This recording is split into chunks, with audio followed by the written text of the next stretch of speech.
I wanted to follow that with the second question. If the rematch had to be at 47, I know you said you want to be there again. Are you willing to do this rematch back at welterweight? That motherfucker showed the devil. Something I got to talk to my management about, but hopefully it's at 154. How was this particular weight cut? Was it a very difficult one, or did you feel at ease with the weight cut? I mean, it's always difficult, but you know, like I said, I don't make any excuses. The better man won tonight. One last question. What about Terrance surprised you the most? Was it his timing, his power? What surprised you? Nothing really surprised me. He was just like I thought. It just my timing wasn't good today. No, it wasn't. So it would. Questions for Errol Spence Jr. Hey, Errol, Keith Heidick on BoxingScene.com. What do you attribute your timing not being there to? Did you feel off physically or anything, or what was wrong in the fight? Yeah, felt a little off physically, but most times I get through it. So, you know, I thought it was gonna be just like the other times, but you know, I couldn't kick it up a notch. Couldn't turn it up. Errol, Sam Gordon here with Las Vegas Review-Journal. How would you contextualize or describe Terrance's power, and when did you really get a feel for it for the first time tonight? Like he always do. I got a feel for his power, probably like first, second round. He's a strong dude, but you know, everybody at the top level had some type of power. But I think because my time was out, he was catching me in between shots. Errol, Kevin Iole from Yahoo Sports. My question will be, your face was swelling up really badly. Were you having difficulty seeing as the fight progressed? No, I wasn't having difficulty seeing it out. I'm sorry. I said no, I didn't have difficulty seeing it all. Okay. And then lastly, did you feel when the fight started, like did you feel good or did you feel like it was, you know, maybe one of those nights? I felt cool. I thought, you know, I could definitely do enough to win the fight, but I felt good. Like I said, I'm not here to make any excuses. I'm a grown man. I decided to agree to the weight and get down to it, and that's what I did. So, say no excuses. Hats off to the champion tonight. Errol, straight back. Yeah, in radio from Big Fight Weekend. I wanted to know, I know it's only a few minutes removed from the end of the fight. How do you think you're going to deal with this going forward tomorrow, next week? Are you the kind of guy that's going to just bad night, shake it off and all is good, or are you going to, stew over this for a while? Nah, I'm not going to stew over it at all. I did what I was supposed to do, regardless of the outcome, anything like that. Like I said, I was going to do something. I promised everybody I was going to do it. So I did it as a man. I stood on my word. So I'm definitely not going to soak over this. I'm going to get right back and get to it, hopefully at 154 pounds. And Errol, even though, I mean, we know how big of a fight this was, everybody talked about the historical significance of this fight all through the build-up, all for the last several years as we waited for it to happen. I wonder if it's happened, you go on the losing side of this one. Does it at least give you some solace to know that you gave the boxing public something that they had wanted for so long, even though obviously it didn't go your way? Definitely. It was exciting, the whole build up to it and leading up to it too. So it's something that, you know, I wouldn't change for nothing. And I'm definitely open to the rematch, and hopefully it'll be at 154 pounds. He keeps saying 154. Campbell from the New York Times. This question is for saying Derek or for Errol. He needs to move up. Won a couple rounds and he started to get the momentum. Then What types of tactical adjustments did you guys want to do it? Don't go back and fight at 135, bro. You're gonna be in the same boat. You're gonna lose, bro. Take away what he was doing instead of kind of standing in front of him. I think even a weight drain. Like you can notice, I can notice his time was awfully bad. It can't be Tank. It can't be Shakur. Weight drain. He ain't gonna get Shakur either. He gonna get done the same way, Tonight bro. was a little slower. It's gonna be But the okay. same Like way. life, If he fights you quick, Come yeah, back. He's gonna be slow. He get better. He's gonna be lethargic, bro. He's not gonna have the energy to take it up another level. You know what I'm saying? Another notch, bro. Hi, Errol. Dan Matthews from the Daily Mail. I just wondered what you saw in the performance tonight that gives you confidence that in a rematch at 154 pounds that the result would be any different. Oh, okay. So it's not good to Who you talking to? Errol. Say again. Just wondered what aspects of the performance tonight give you confidence that you could change the result even at 154. Because I know I'm a lot better than what I showed tonight, and I know that a lot of things was out with me, and even though Terrance Crawford did what he was supposed to, he was sharp and he was on point, and he made sure he was 100% ready in his fight. Yeah, after the fight. Andrew Jones, ESPN and ASK. First for Errol, I want to ask you, what did Derrick James say to you in terms of supporting you after the fight and how loyal he's been to you? And is this officially your last fight at 147 in your mind? Hey, Mo, what was the last fight you did? Yeah, in my mind, it's my last fight at 147 That pounds. was the So, first fight before the pro fight. hopefully the next one be at 154. But Derek, just told me to keep my head up. I was off and trying to console me like he's supposed to. And Derrick, just in terms of you consoling him and how you feel about this, what's been going to be your process over the next few days to be able to move on and then just go back to the drawing board on it? Well, I think that in watching it, I had time to understand what was going on. From the first, second round, I kind of saw what was happening, and you kind of like understand, okay, maybe eventually maybe you can catch him with a good shot, maybe you can recover, but it didn't work that way, and it's okay. I mean, it's life. I'm fortunate. This is what happens in big time boxing. Somebody was going to have to be in this situation. Unfortunately, it was us, and we'll got to move on. Present you after the fight. I usually ask for that. But he just said good fight, much respect, and that's about it. It was just throw a rock in the haystack, and he replied, and I told him to pull up, and he was like, "I'm there. You're one of my favorite fighters," and that showed a lot of support for me, and that showed what level I'm at in the boxing world. Last question. Naoya Inoue was considered the #1 pound-for-pound fighter in the world after his performance on Tuesday. Do you think you definitively put a stamp on you as the #1 pound-for-pound fighter in the world after this performance? Without a doubt. Like I told everybody once before, the winner out of this fight was going to be #1 pound-for-pound, hands down. You got Errol Spence was ranked #4 in the pound-for-pound, and you got Terrance Crawford that was ranked #1. So you got two fighters that's in the top 5 pound-for-pound ratings. How can they not be a #1 pound-for-pound?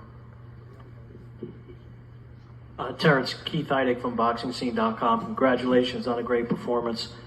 Was it even easier than you expected it to be once you were in there? Never. Like I said, we trained so hard in training camp that it may look easy in the ring, but these fights is never easy. These fights is very extremely hard because we put our body through the most in training camp, and I worked my ass off to get to where I'm at today to perform in front of each and every one of y'all. I even did things that was different this fight. We did a pre-camp, came out to Vegas, stayed for a month, so I've been working for a long time for just this one moment, so it's never easy. At which point in the fight did you realize that he wasn't going to be able to do anything with you tonight?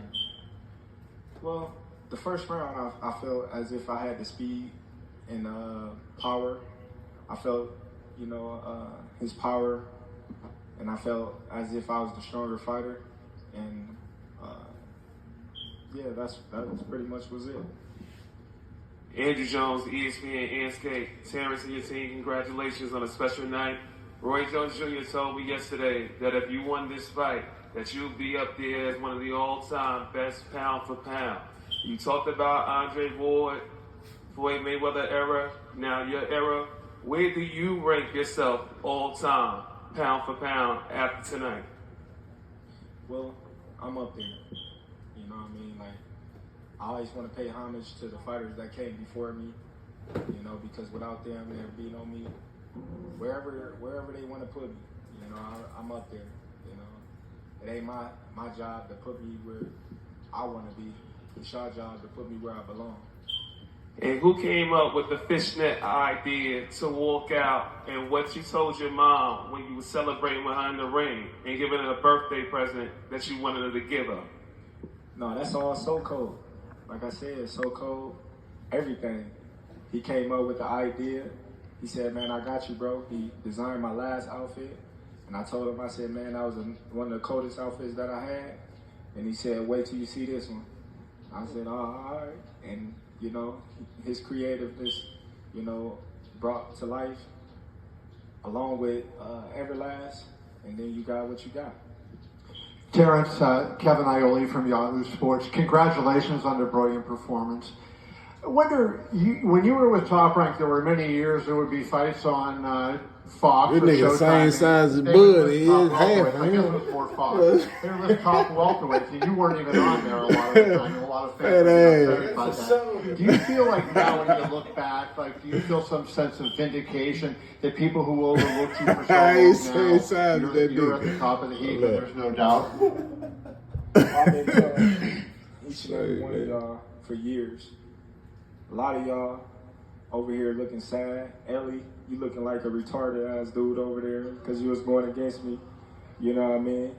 But all in all, you know, I get to say I told y'all because I've been asking for these fights for years.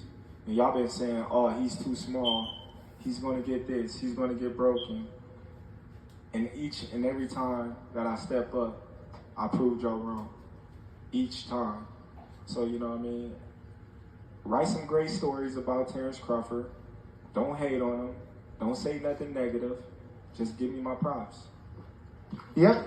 The other question I wanted to ask, if you could comment about your trainer and the job he did. And Bomac, if you could make a comment about what it feels like for you to win a fight at this level against a guy who is highly respected like Derek James.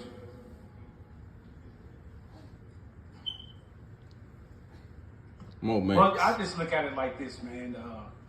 I just look at all the training that we put in, all the months that we put in.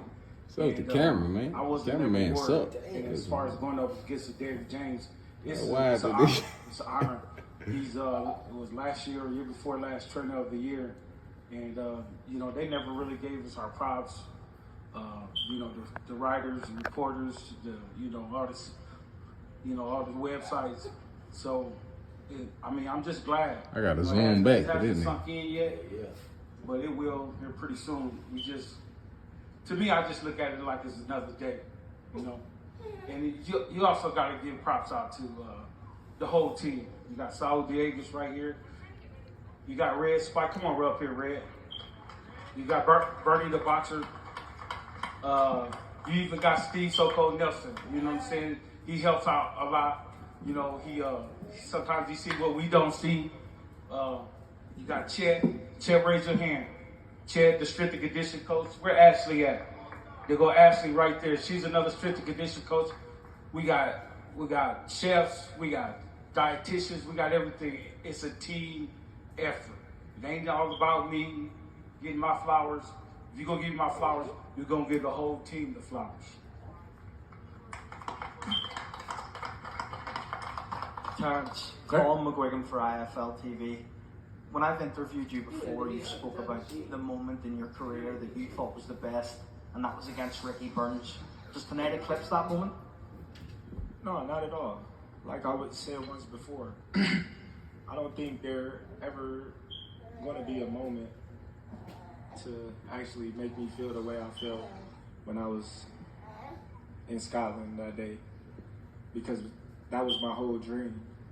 You know, I was filled with so much excitement to go all the way over to Scotland. Me, the little bit of family that I had, my team, and to come back a world champion, something that I dreamed of all my life as a kid. My dreams came true that one night, and this is definitely up there because this is a fight that's been talked about for many years. This is a fight that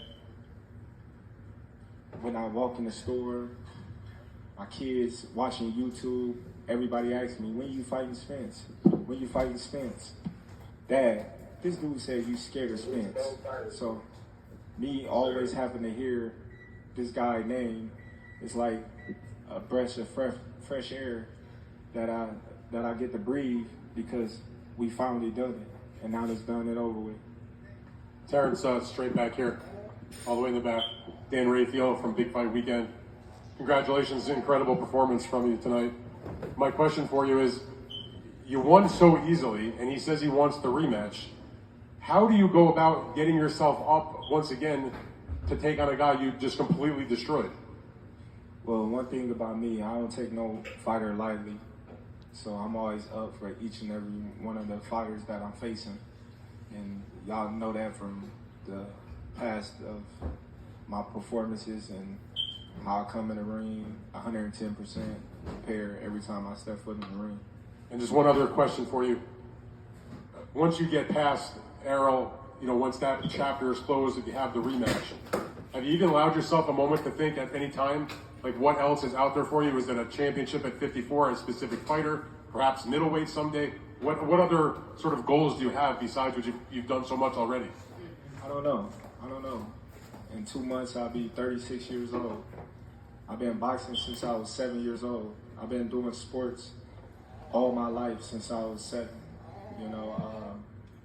I don't know. I gotta sit down with my team and talk about the future. All right, so now we have a very special presentation to award Terrance "Bud" Crawford, the undisputed welterweight champion of the world for the first time in the 4-belt era. We have the legendary Ring Magazine Championship to be presented to Terrance "Bud" Crawford of Omaha, Nebraska. Sure. Terrance, when you see that, the lineage, and now it belongs to you. I love it. To be honest, I wish they would have kept it original. But it is what it is. I'm the number one fighter in the division. And it's stamped right here. So for all you guys that doubted me, for all you guys that said I was too small, I was actually too strong. I did. and not everybody, they get to witness greatness, like I said before, and it's the Terrance Crawford era.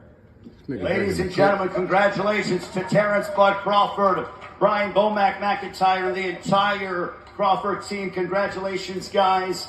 All the best, and thank you very much to all the media Step for back so I can get Bomac. Crawford Fight Week. Thank you so much for joining us here in Las Vegas. What a historic night, as Terrance "Bud" Crawford is the undisputed welterweight champion of the world for the first time in the 4-belt era, the first male boxer to be undisputed in 2 divisions. Terrance "Bud" Crawford remaining undefeated here tonight in Las Vegas. Congratulations to Terrance Crawford, and thank you to the media for joining us. Good night, everybody.